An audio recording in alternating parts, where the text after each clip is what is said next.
Hey, what's going on, everybody? This is your man Siege. Got my man E Carter with me, man. What's going on, E? Oh, what's up with it, bro? I think I'm Yeah, lagging on the visual side, but no, I think I'm lagging on the visual side. So I didn't know we was already in. But yeah, it's what's cool. good with it? It's cool, bro. It's always something interesting going on the S.E.E Podcast. Hey, that's hilarious. But all right, bro. Let's kick it off, man. Y'all know what this is. This is the S.E.E Podcast, sports, entertainment, and extra shit. Man, we got a few topics today, man. We might get in and get out on y'all. We don't know, but we got some stuff we want to touch on. We can go ahead and kick it off with a topic that just passed, I guess, last week, but we still got to touch on it here at the S.E.E Podcast. That's going to be the NBA Finals, man. We both was wrong. We ain't have no creative bets going on or nothing. We both was wrong about who we thought was going to win and why. But I'll let you touch on it since that's your team, man. What's your thoughts about the NBA Finals? One, I want to say, even though it's past, Happy Father's Day to you, my brother. Even though it's past. Appreciate you, boo. Happy Father's But Day to you and to everybody else that's a father out there. You know what I mean? appreciate it. Well, I just had this conversation over the weekend. That's kind of why I kind of brought it up like that. But a friend of mine was like, "Oh, I'm like, listen, Jason Tatum is 25. He's 25. Jalen Brown is 26. Like, we talked about it leading into the finals, how Golden State has more finals experience. Like, it's a landslide. It was like what, 123 games of finals experience total on the team versus zero.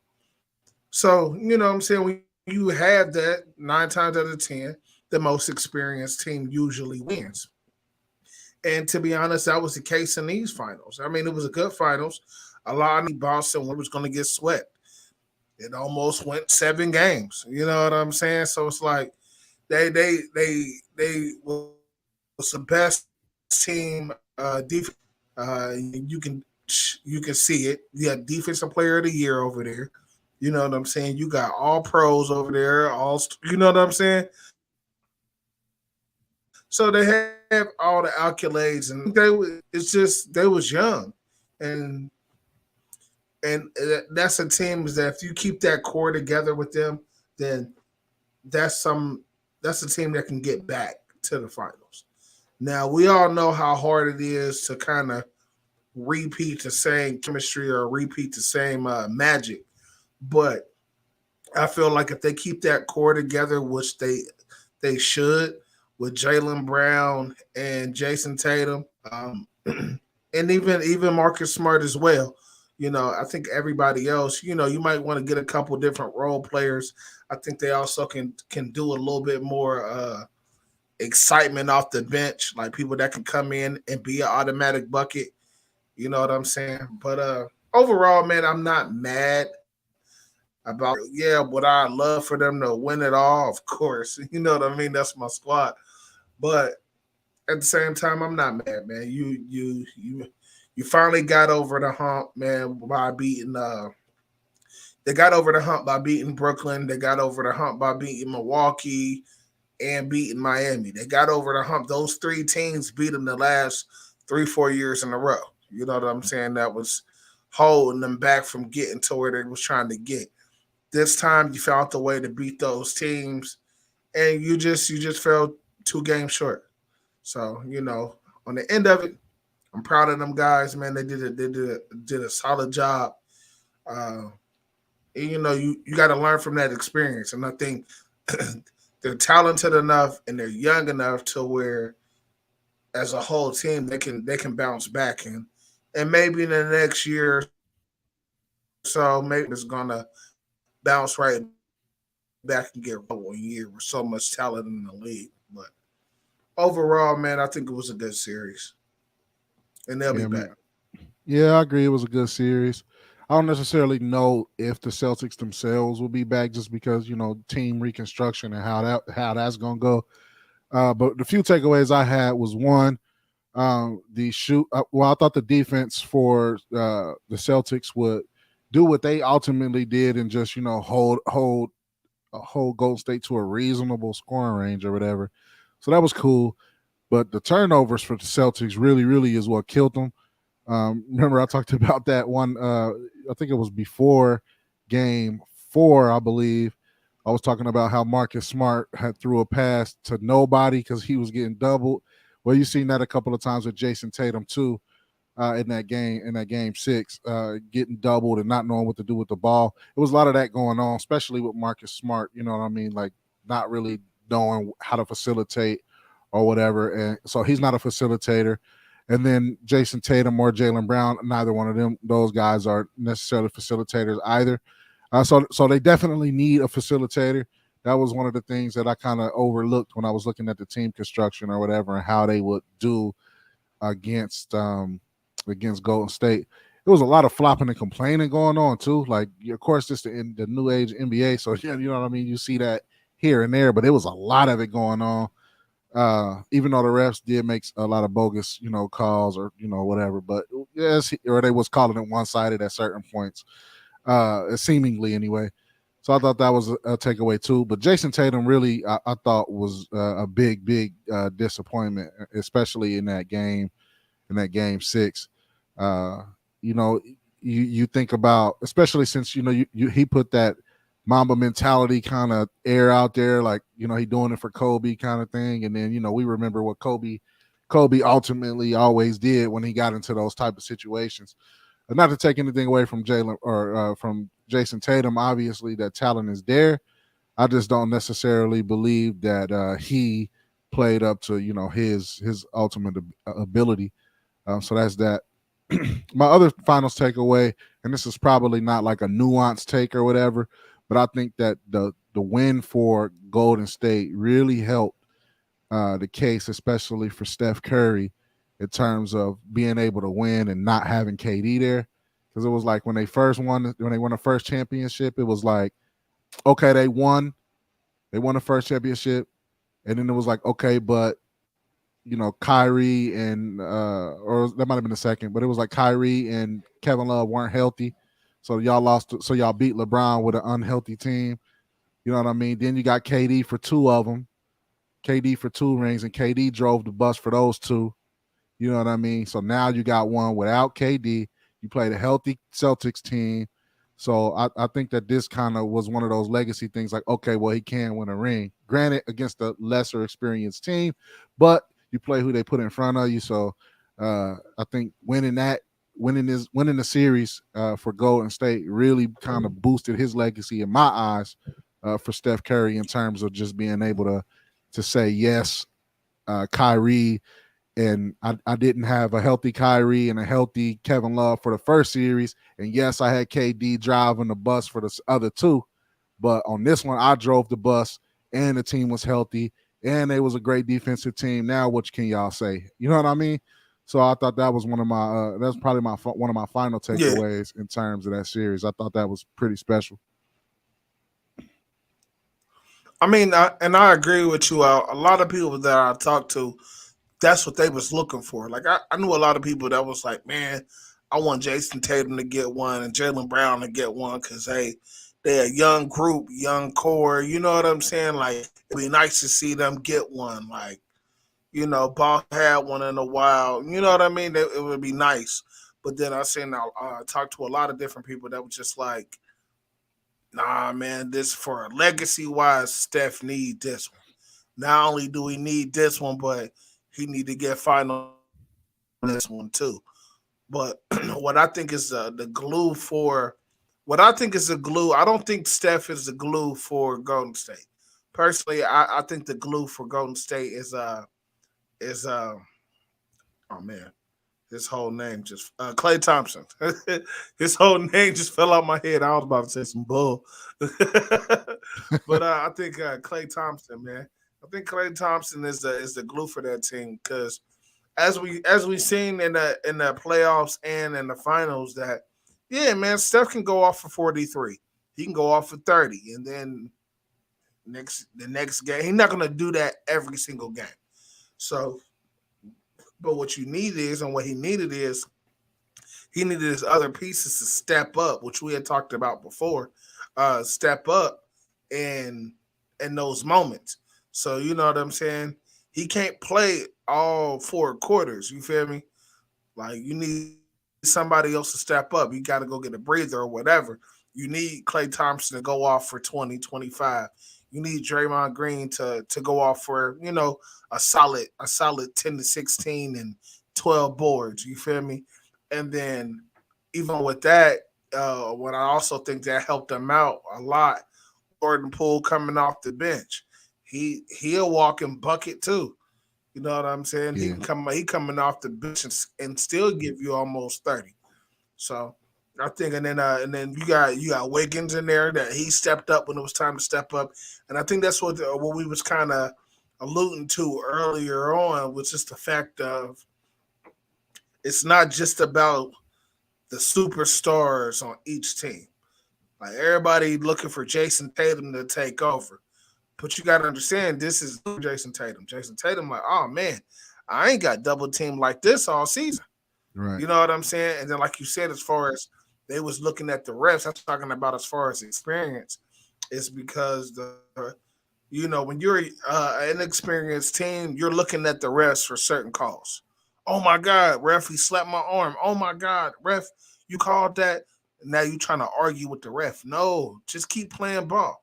Just keep playing ball. As long as you keep playing ball, then eventually, hopefully, the calls will go your way. And if they don't, then you got to play your way out of it. And Golden State knows that. Like the first couple of quarters, yeah, they'll argue with the ref with about a couple of calls and this, that, and the third. But when it was time to put that stretch on, you don't see them arguing with the ref.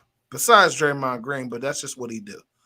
But other than that, you don't see them trying to argue calls with the ref and getting mad when they don't get a call. They just get up, go back down the court. You know what I'm saying? And get back going, get their offense going, get back in their defensive sets and stuff like that.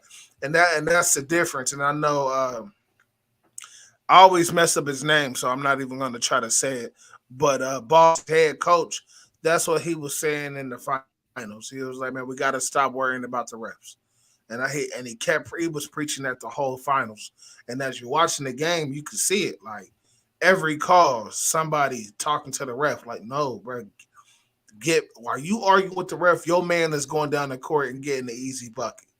Because now it's a mismatch because you're not down there because you want to sit here and talk to the ref about a no call that you feel like you should have got. So that no call, you should have been on the line shooting 2. Now you just gave up 2 points. Here's the crazy thing. Or 3 points because you're messing with Golden State. So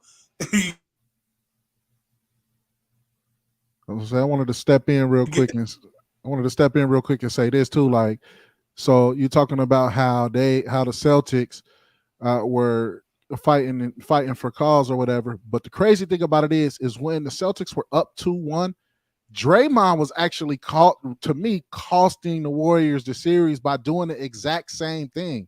Roping players down and arguing calls and possibly getting himself teed up.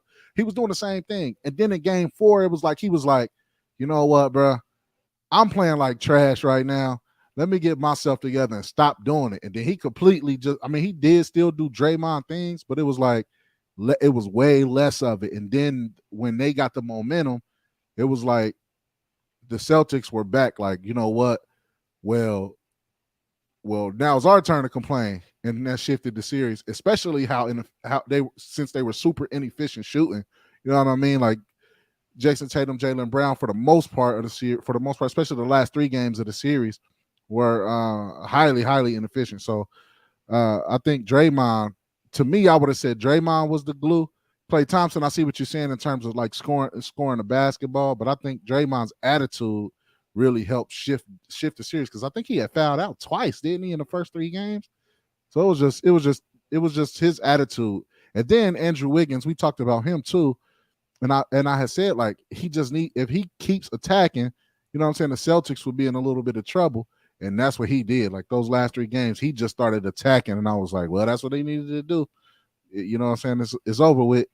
You know what I mean? So I think a combination of those things was just too much for the Celtics. But Draymond's attitude, I think, really was a catalyst to having a change, and it could be a coaching thing. Why those two things changed? Draymond's attitude and Andrew Wiggins attacking the ball. So if Steve Kerr was at the top of that, kudos to him, and it's just another notch on his belt for coaching. But hey, I ain't gonna lie, man, because Draymond, when it was up, when the Celtics were up 2-1, Draymond's attitude was terrible. Like the way he was playing was terrible. His attitude was terrible. One game he had like 2 points and no boards or something like that. Like it was horrible. He changed his attitude, and I think the attitude of the team changed. So, whoever got the credit for that one, probably coaching. Good job to y'all.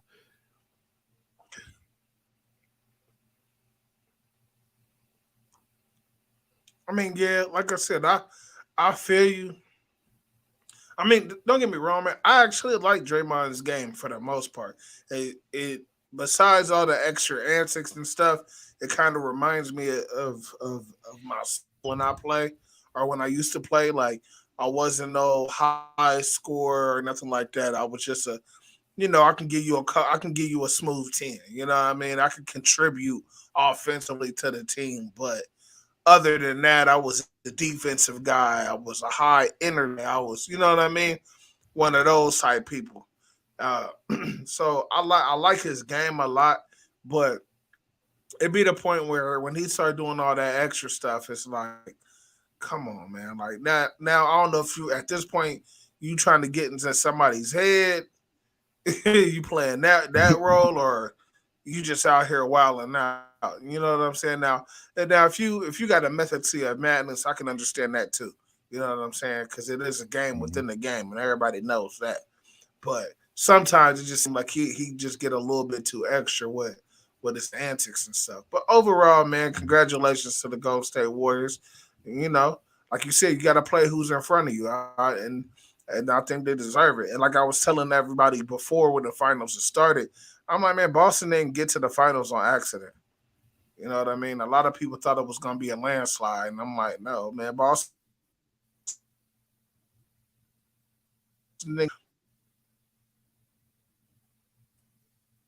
They had a monumental team. You know what I mean? Both them teams won the ball for at least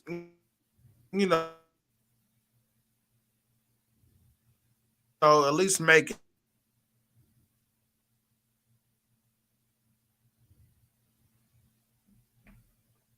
Out what you did wrong and work on getting back there next year, have a better outcome. To Golden State, Chef Curry, you feel me? Out there wilding out right now. Celebration time. Shout out to them, and like you said, man, I think this is a huge knot, especially for not for Steph Curry, and as far as his legacy go. Yeah, for sure. So yeah, man, and then so I wanted to talk about that first because our next topic is basically kind of branching off on what the finals result was and how it's going to translate for the NBA in terms of moves. So I wanted to do a little speculation here about maybe what teams need, and then what teams need, and then a couple of players that's in the league that got situations going on. I want to start off. I already mentioned the Celtics because I was going to ask you what do you think they need. I kind of already said they needed a facilitator, so that's my Celtics, my little Celtics nugget. For that or whatever. And then the Golden State Warriors, I just drop a little thing here. I don't think they need a whole lot. I mean, they still got Andrew Wiggins there. Jordan Poole, like you said, is the splash brother, splash little brother.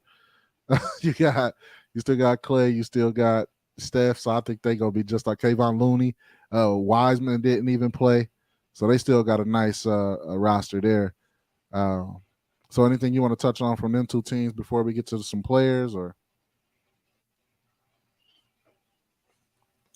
Um, I think Golden State will be fine. I think They don't need to move anybody. They don't need to bring in anybody in, get rid of anybody. I don't know how their contracts look over there, but I think if they can, if they can afford to do so, then they can just stay where they at, and they'll be pretty solid to make a run for it next year too. Especially with another year with everybody being healthy, that'll be great. But as far as balling, I think that they need more offense coming off the bench. Now, Marcus Smart is not the best facilitator, as you pointed out, um, but he's not the worst either. You know what I mean? Like he can facilitate the ball. I think sometimes they just try to do too much.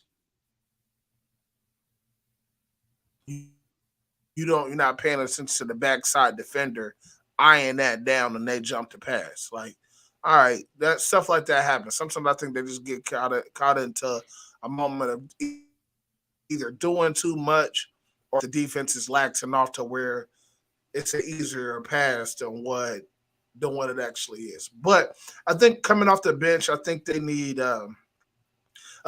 more offense coming off the bench because even like I said in the finals and even all playoffs, like once certain bench players came into the game, the opposite team was like, oh, okay, we got such and such in the game and such in the game. Okay, it's automatic. You know what I'm saying? That's when that lead kind of stretch, or that's when they try to mount a comeback or whatever the case may be, because it wasn't a lot of offense coming off the bench. So I think we need to get a little bit more be a star. They might not be starting five type of caliber player, but there's somebody that can come off the bench and produce points and make shots for themselves and going. Like I like Pritchard, but Pritchard can't do it by himself. I like White, but it's just just certain disadvantages. And I also think that if Grant Williams, if Grant Williams actually off season, he can be that next guy who will end up working his way into the starting lineup. And if he doesn't work his way into the starting lineup, then he can be that guy that come off the bench and not offense, but defense as well. Gotcha. So moving from talking about those two teams and what they need or don't need, we discussed a few players who have interesting situations with their contract situations. One being Kyrie Irving. So Kyrie obviously is in the last year of his contract, and he is trying to get a max from Brooklyn so he can continue to play. I know the max years is five. I think the max years is 5 years, and then he also wants the max money. And I think they can't agree. I think they don't agree on the years, according to several articles that I have read from different sources, ESPN, NBA.com, Basketball Reference, all those type of things. So yeah, man. So Kyrie is looking like it's possible that Kyrie could be walking from Brooklyn. Uh, I guess just I guess my opinion on that is just kind of weird, man. It's like for me, I'm kind of iffy on Kyrie. It's like, is he a baller? Yes, Kyrie's a baller. Is he still one of the best scorers at his position in the league? Yes, when he's actually playing. But that's the key for me. When is he actually going to play? You know what I mean? I think the mandate situation was kind of awkward, especially for the team. It made the team, feel some kind of way, possibly like, oh, he don't want to play ball and all of that stuff. But to me, the mandate was stupid on New York's part. The constituency of New York, the local government, it's kind of stupid on their part. And I just think that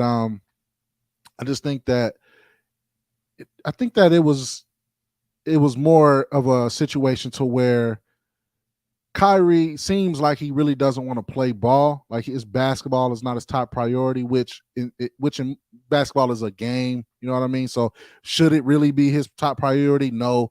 If you have your family should be top priority. But in the basketball world, I think you should be wanting to win championships, and it just doesn't seem like Kyrie wants to win a championship. So in my opinion, I wouldn't necessarily give him max years. And obviously, if he gets max years, he's not going to get the max out of the max contract. He'll probably get max dollars for whatever years he plays. I just don't know if it's in Brooklyn. Secondly, Bradley Beal. I read today that Bradley Beal opted out of his contract and is going to be an unrestricted free agent. I think that's also interesting because Bradley Beal has been has been with the Wizards for his whole career, and he's a great scorer. And I believe that Bradley Beal will make some other team very, very, very happy if he decides to go there. It was a lot of speculation that when players were getting moved, like when Russell Westbrook left Washington or got traded from Washington, that Bradley Beal was going to be moved, and they were talking about Bradley Beal really wanted to be a Laker. So I think that's interesting if Bradley Beal can get over to LA.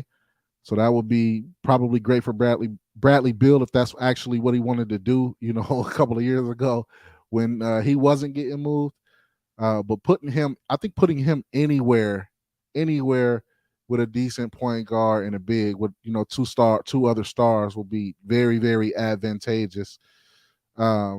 Would be very, very advantageous for one Bradley Beal and whoever the team is. So that's interesting. I don't know really where he would fit.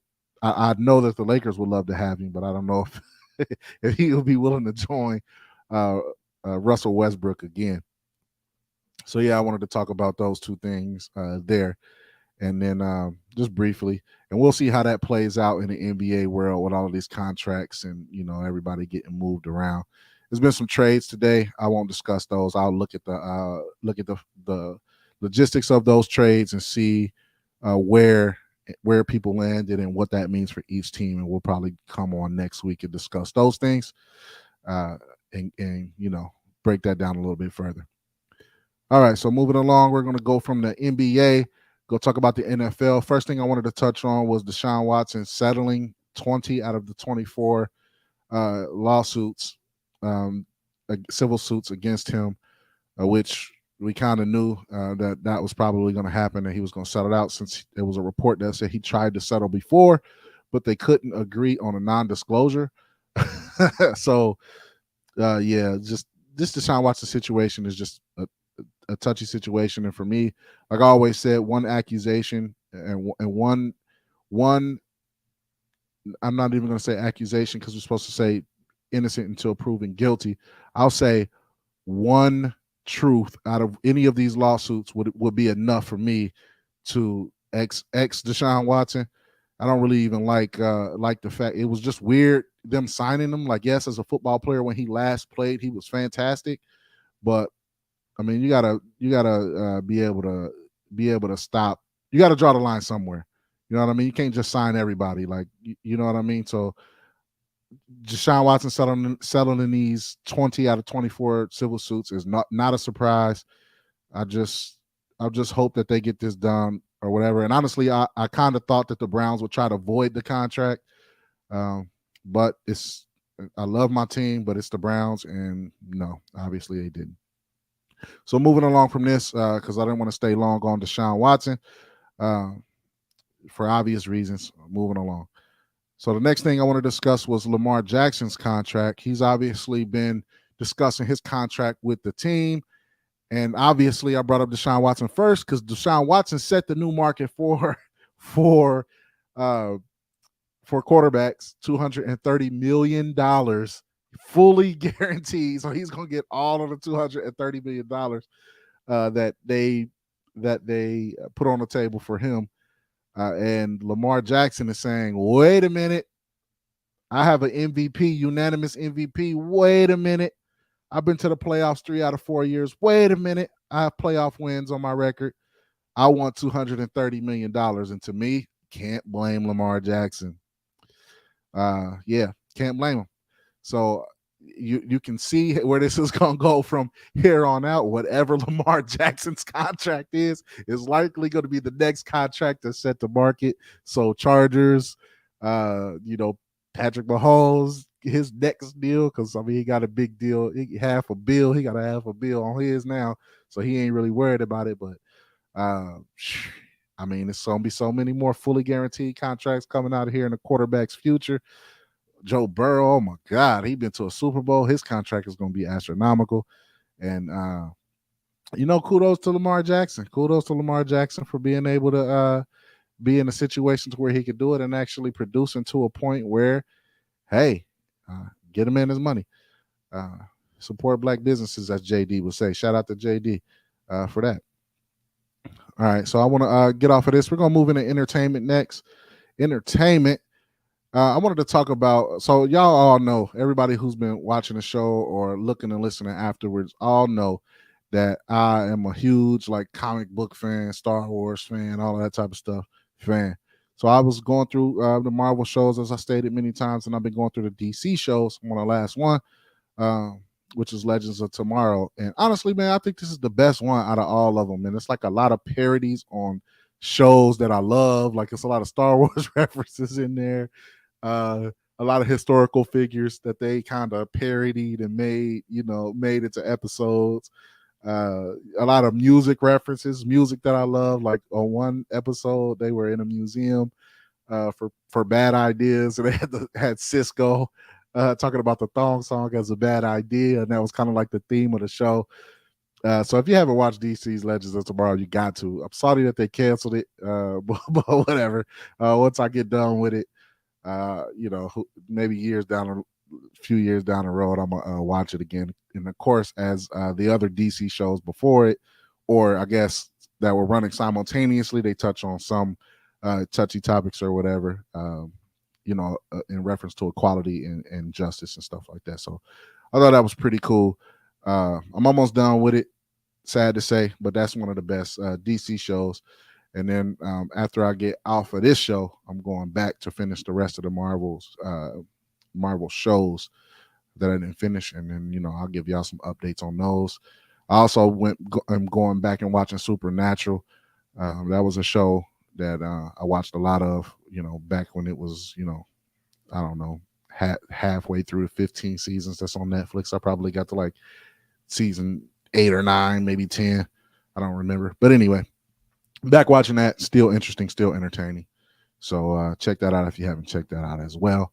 And then, maybe you'll like it if you like, the paranormal and supernatural kind